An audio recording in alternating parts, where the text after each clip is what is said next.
Olá, pessoal. Eu sou Ceissa Ferreira, coordenadora da exposição Poéticas de Subversão, Mulheres Artistas em Goiás. E estou aqui com a Lucélia Maciel, que é uma artista que participa dessa exposição. Nesse podcast, a gente vai conversar um pouquinho. E, para começar, eu gostaria de fazer minha audiodescrição. Eu sou uma mulher negra de pele clara, tenho cabelos cacheados, de cor preta. Estou usando uma blusa rosa pink, bem forte. Deixa eu ver o que mais. Tenho olhos castanhos e estou usando brincos compridos, na cor dourada. Esse podcast é sobre a exposição e também queria mencionar a alegria de estar aqui falando sobre essa exposição. Poéticas de Subversão, Mulheres Artistas em Goiás, é um projeto que eu escrevi já há alguns anos e por isso é tão bacana a gente ter esse momento de conversa sobre a exposição, né? Porque foi escrito em 2022, se não me engano, a gente tentou alguns editais e somente agora, né, 2024, a gente conseguiu apoio. Essa exposição é um projeto que foi aprovado pela Política Nacional Aldir Blanc, que é operacionalizada pela Secretaria de Cultura do Estado de Goiás. E é muito válido também mencionar o porquê dessa exposição, né? Então, falar de mulheres artistas em Goiás. Isso tem total conexão com a minha pesquisa, só que eu não sou das artes visuais, assim, diretamente, né? Sou do cinema, sou professora do curso Cinema e Audiovisual da UEG, mas eu também penso na minha pesquisa essa questão das relações de gênero, das desigualdades de gênero, não só no cinema, mas também nas artes visuais. Então, qual que é, por exemplo, a lembrança que a gente tem quando a gente fala de uma artista, né? Ou de uma cineasta. Geralmente, as memórias e as imagens que vêm à nossa cabeça são sempre homens, né? Então, por isso, essa conexão entre a minha área de pesquisa e de atuação como docente, né, que é o cinema e audiovisual, com as artes visuais. E a gente pensar, por exemplo, também esse atravessamento da questão geográfica. O que é fazer artes visuais, o que é ser uma artista, uma mulher artista aqui no Centro-Oeste, mais especificamente em Goiás. Então, essa exposição, ela agrega 5 artistas e é uma alegria imensa, assim, eu estou muito feliz com esse projeto, porque a gente tem artistas em diferentes momentos da carreira, artistas que estão desenvolvendo pesquisas, e que tem essa conexão entre o fazer artístico, a pesquisa artística e a pesquisa acadêmica também, e a docência. Então, a gente tem a Lucélia Maciel, a Chica, a Gabriela Chaves, a Manuela Costa Silva e a Anaí Jorge. E a gente vai, no decorrer desse podcast, né, nos vários episódios, conhecer um pouco mais sobre a trajetória, a poética e também um pouco da história dessas artistas, né? E aí eu estou muito, muito feliz mesmo, porque eu estou aqui com Lucélia Maciel. Eu brinco que Lucélia... Brinco não, é verdade, né? Lucélia é a primogênita do Sertão Negro, porque foi a primeira assistente, a primeira estagiária, depois primeira assistente. E hoje ela está numa função que é muito significativa para a gente, que é a de mais velha. Então, é muito gratificante ver essa jornada que Lucélia percorreu há alguns anos conosco. Então, quando ela começa ainda estudante do curso de artes visuais e hoje artista, né? Então, é muito bonito a gente ver essa trajetória, né? Então, fico feliz de estar aqui conversando com Lu. Lu, muito bom estar aqui contigo. Obrigada, Ceissa. Olá, meu nome é Lucélia Maciel, eu sou artista visual e estou muito feliz de estar aqui hoje para falar sobre a exposição Poética de Subversão, Mulheres Artistas em Goiás. Então, eu sou uma mulher negra de cabelos cacheado, curto, assimétrico o corte. Aí eu estou usando um macacão cor terracota. E, bom, é isso. Obrigada, Lucélia. Então, para começar, Lu, queria que você falasse um pouco da tua história, porque há uma relação muito forte, né, entre essa questão do lugar de onde você vem, né, de onde você conviveu, como você traz isso para suas obras. Então, queria que você falasse um pouquinho da sua história e como isso atravessa o teu fazer artístico. Então, eu nasci no interior da Bahia, numa cidade chamada Morro do Chapéu, assim, mas eu sou de uma comunidade chamada Catuaba, que eu sou da zona rural, do interior.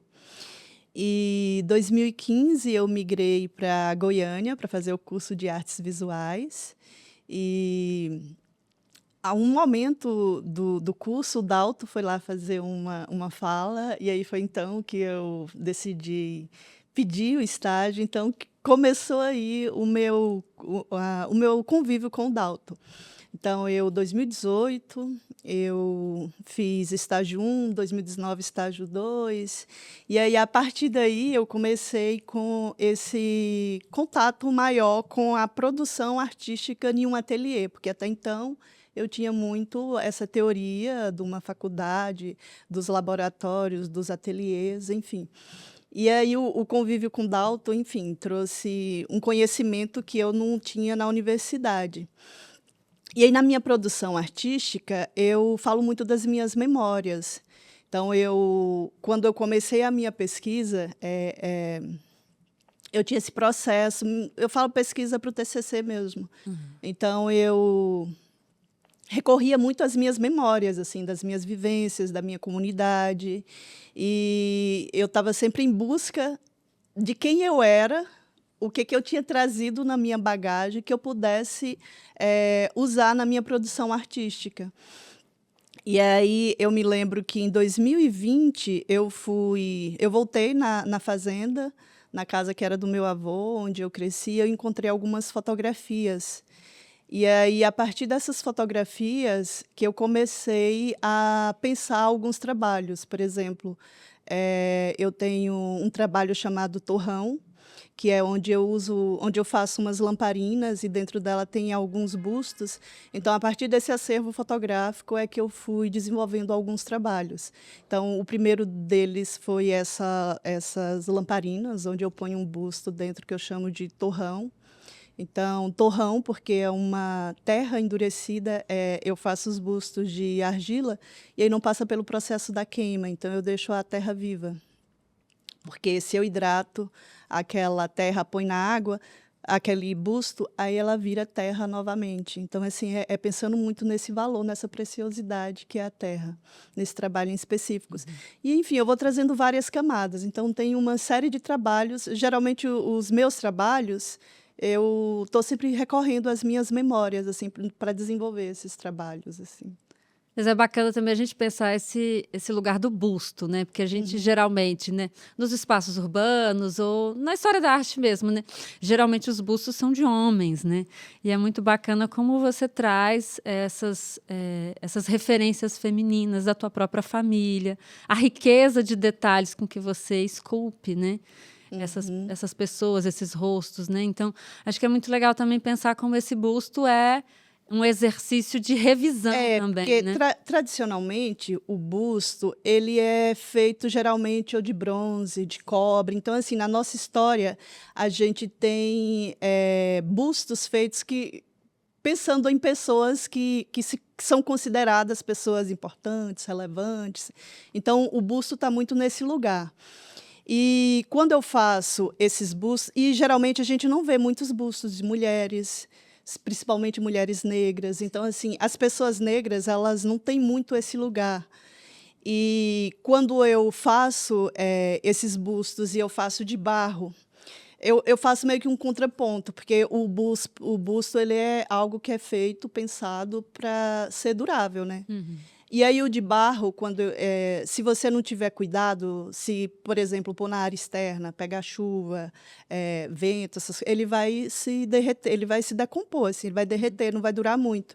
Então eu penso muito nessa nossa história, assim, a nossa história, como que ela é frágil, como que ela é contada, por que ela é contada, e pensando nisso que eu faço esse busto de barro, não só pensando na riqueza que é o barro, mas também trazendo questionamento para essa história, o tanto que ela é frágil, o tanto que como que ela foi contada e por quem foi contada. Então tem um pouco a ver assim também com essas questões da nossa história. E bacana também, como que você constrói, né? Assim, tem o torrão, que é de barro, dentro de uma lamparina, e uma lamparina que tem relação com a tua história, e como que você finaliza isso, né? Com uma espécie de bordado, né? E uso dos materiais, né? Queria que você comentasse também um pouquinho sobre isso.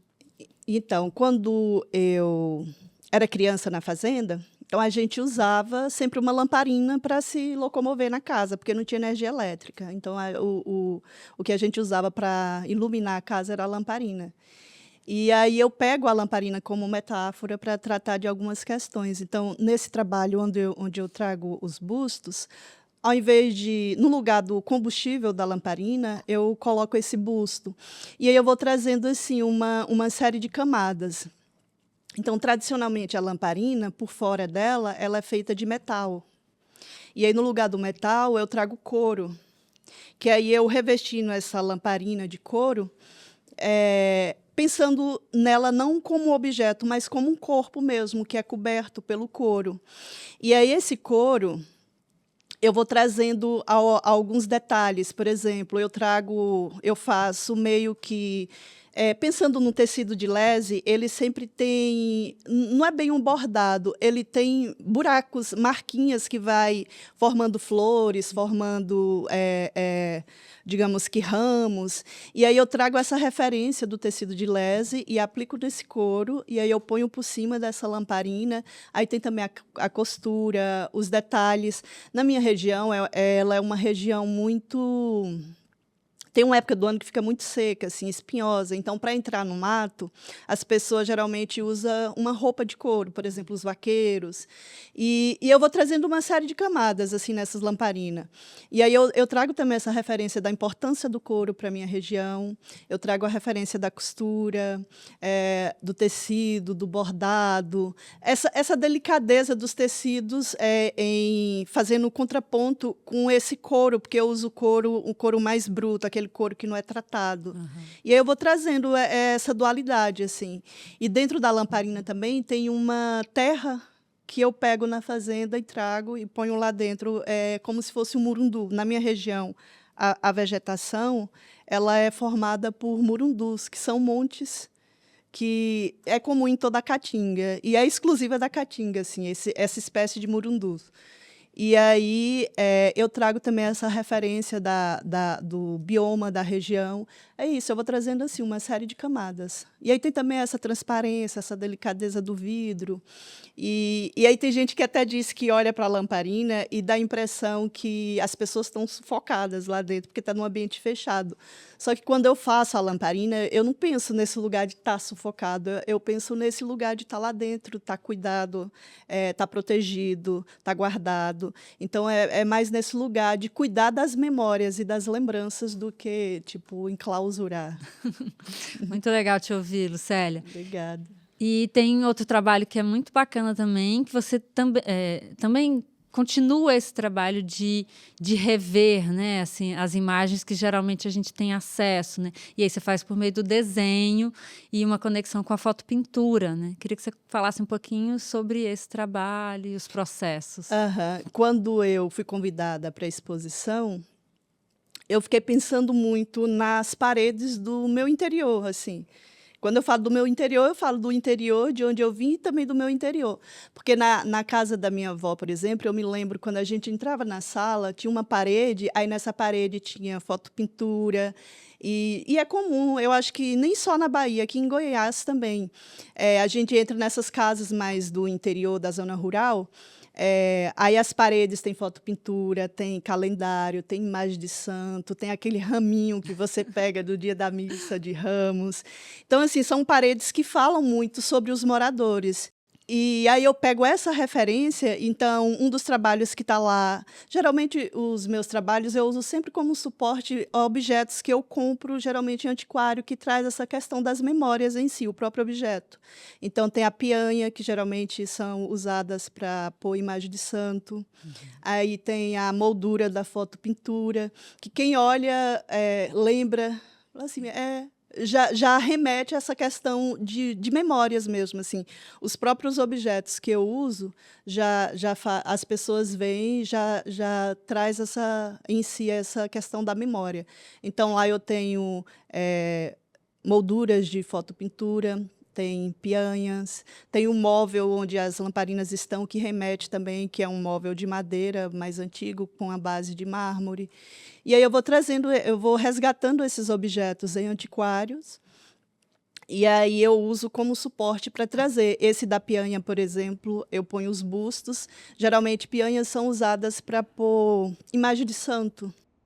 E aí eu trago essa referência da religiosidade, mas mais nesse lugar da religião popular do que especificar se é cristianismo, enfim, ou não, mas eu trago mais nesse lugar da religião popular.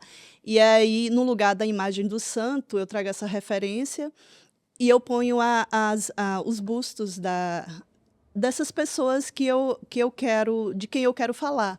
E aí, esses bustos, no lugar dessa imagem de santo, eu coloco nesses lugares não pensando como santo essas pessoas, mas como pessoas que merecem ser reverenciadas, serem tratadas, serem vistas de uma forma diferente do que elas costumam ser vistas. Bom, Confere protagonismo, sim, né, para sim, elas, né? exatamente. E no desenho também, né? No desenho também tem outro trabalho que é um painel onde eu desenho no couro. Esse trabalho eu chamo ele de prova de amizade, porque quando eu encontrei essas fotografias da minha avó, algumas delas tinha lá para a tia Santa como prova de amizade. O nome da minha avó era Josefa Rosa de Souza, mas as pessoas chamavam ela de tia Santa, assim, sendo sobrinho ou não, todo mundo conhecia como tia Santa. E aí, muitas dessas fotografias tinham uma dedicatória, e no final da dedicatória vinha como prova de amizade. Que no passado era muito difícil também as pessoas acessarem fotografia, né? Ter fotografia não era para todos, assim. E aí eles mandavam essas fotografias como prova de amizade, por isso que o título do trabalho é Prova de Amizade. E para fazer esse trabalho, eu peguei couro, aquele couro que é usado para instrumento musical, e aí eu desenho com o pastel seco. E aí, a partir dessas fotografias, eu faço esses desenhos, e são os desenhos que eu faço com pastel seco. E aí eu retiro o excesso, porque pastel seco é um pozinho, geralmente. É como se fosse uma poeira colorida, assim. E aí, geralmente, a gente tem que usar um fixador para fixar, porque é poeira, né? Aí eu faço o contrário, eu retiro o excesso e eu deixo ali só o resíduo. Então, é como se eu estivesse desenhando com a poeira, pensando mesmo nessa coisa do tempo. Porque eu me lembro quando eu entrei na casa da minha avó, as coisas estavam assim, com a camada de poeira. E aí eu associo muito essa poeira ao tempo. E aí eu tento trazer o tempo através do pastel seco, que é pensando nesse tempo, nessas memórias, e esse pastel ele entra como o tempo mesmo. É o resíduo que fica ali daquele tempo. Nossa, é muito bom ouvir a artista, porque a gente vê a obra, né? E muitas vezes não tem essa oportunidade de entender os processos, as escolhas, né? Então, é muito rico, né? Entender sobre a escolha dos materiais, né? Isso interfere, né, na prática artística. Então, muito bacana te ouvir, Lucélia. Obrigada. No comecinho aqui da nossa conversa, foi muito legal, porque a gente estava aqui decidindo o que a gente ia colocar, né, na descrição. E aí foi muito bom, porque a Lucélia respondeu que era para colocar artista. E aí eu me lembro de uma situação que foi muito engraçada, né, de vivência, né, nessa história da Lucélia lá com a gente no Sertão Negro, de se reconhecer como artista, né? Então, acho que uma coisa que é muito forte nessa exposição é pensar esse lugar, né, de uma mulher artista, desse reconhecimento. Queria que você falasse um pouquinho desse processo, Lu. Então, quando eu estava com o Dalto fazendo estágio, logo no começo, acho que comecinho de 2019, eu era estudante, né? Então eu tinha um hábito de, quando ia preencher algum formulário, alguma coisa, tinha lá a profissão. Eu sempre colocava estudante. E aí eu me lembro que um dia eu fui numa clínica doar sangue com o Dalto, acho que tinha alguém precisando de sangue, e ele estava indo e eu fui junto. Aí quando a moça da recepção estava preenchendo o formulário, ela perguntou assim a profissão. Aí eu naturalmente respondi, estudante. Aí o Dalton olhou assim, ih, botei fé não.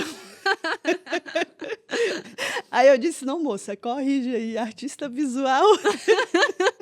E aí, desde então, a gente brinca que nesse dia eu coloquei sangue de artista.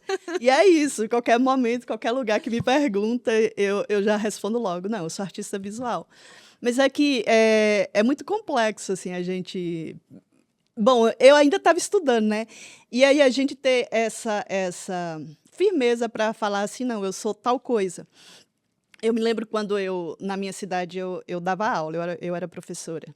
E aí, quando eu vim para cá, que eu decidi estudar para, de fato, ser artista, disseram assim, é louca, porque é uma profissão que não dá, que não dá dinheiro, aí a pessoa vai deixar. Eu era concursada lá. E aí a pessoa vai deixar uma profissão para ir fazer artes, que não tem nem certeza se vai conseguir viver dessa profissão. Não E tem aí, futuro. é isso, vai gerando uma série de inseguranças, assim. Mas eu digo que foi muito bom, porque a partir daquele momento eu me assumi como artista e hoje é isso. Eu sou artista e vou morrer artista. Não tem, não tem mais outra opção. É muito legal a gente ver esse processo, porque, assim, para as mulheres eu acho que é um desafio ainda maior, né? Se colocar, né? Se reconhecer nesse lugar, né? E a gente pensar quantas mulheres estão fazendo a arte, né? A gente tem grandes referências como Rosana Paulino, né? E tantas outras mulheres que estão buscando essas referências também da própria história e trazendo para a arte contemporânea, né? A gente pensar o quanto a escolha dos materiais, a prática artística é algo que é indissociável da nossa vida, da nossa história, né? Então, acho que é muito bacana isso. E pensar nessa perspectiva de fazer arte contemporânea aqui em Goiás, né? Agregando pessoas como você, que é da Bahia, e está aqui fazendo arte contemporânea do Centro-Oeste. É muito rico isso, é muito importante esse espaço do Sertão Negro como um espaço de formação, né? A gente pensar que hoje você está multiplicando, né? Além de artista também, educadora, está possibilitando que outras pessoas possam aprender. Eu acho que isso é muito válido. Sim, e eu me lembro que quando eu comecei no curso, e eu estava sempre nessa preocupação, tipo assim, eu já estou no meu plano B, o meu plano A já foi. E aí eu ficava muito preocupada de como que eu ia fazer para ser artista, porque eu queria, de fato, ser artista no sentido de produzir, de estar em galerias, de vender trabalhos. E aí foi a partir dessa preocupação que eu fui atrás do Dalto para poder fazer estágio com ele, porque eu queria vivenciar o dia a dia de um ateliê. E a faculdade, assim, é super importante, mas a gente não vivenciava isso no dia a dia da universidade. A universidade, a gente vivencia outras coisas. E, assim, produção de ateliê, porque eu pensava assim, se eu fizer estágio em um ateliê, eu vou entender como que faz para vender, como que faz para acessar esses lugares. E quando eu procuro o Dalto, é justamente pensando nisso. E aí, quando eu cheguei lá, eu fiquei encantada, porque era isso, o Dalton, ele compartilhava tudo. Sim. E eu me lembro que a primeira coisa que eu aprendi, quando eu cheguei, foi fazer uma embalagem para o trabalho de arte. E eu fiquei encantada, porque era isso, a gente tinha que pegar o trabalho, e o trabalho ele era tratado como... na minha cabeça, era meio que uma joia ali, porque a gente pegava todas as medidas e calculava o volume, e mandava... encomendava a madeira, na verdade é paricá, não é madeira maciça, mas paricá, que geralmente a gente faz as caixas de paricá.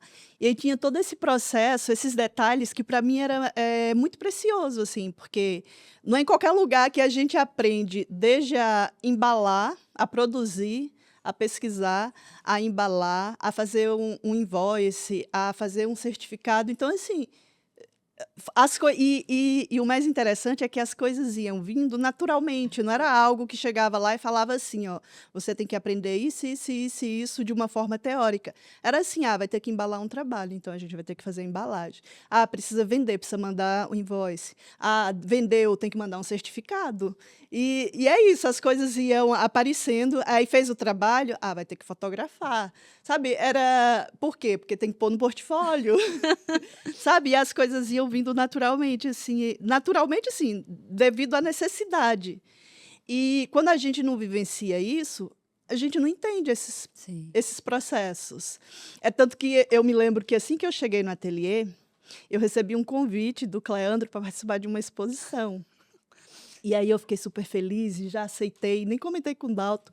Aí eu já cheguei lá eufórica, falando assim, eu recebi. Ia ser minha primeira exposição fora da fábrica. Ia ser lá no Octo, foi a minha primeira exposição, foi lá. Olha. E assim, era uma coletiva, não era individual. E aí eu fiquei muito eufórica, feliz, e só cheguei e comuniquei o Dalton. O Dalton falou assim, acho que não estava na hora. Balde de água fria. Eu fiquei numa tristeza, e eu chorei em casa. Eu falei, deve ser porque o meu trabalho não é bom. E, enfim, fiquei triste, né? Murcha. E, assim, eu tinha acabado de entrar no ateliê, né? Deveria ter ali uns 2 meses no máximo. E aí eu falei, poxa. Aí, eu falei, é a vida que segue, vamos embora.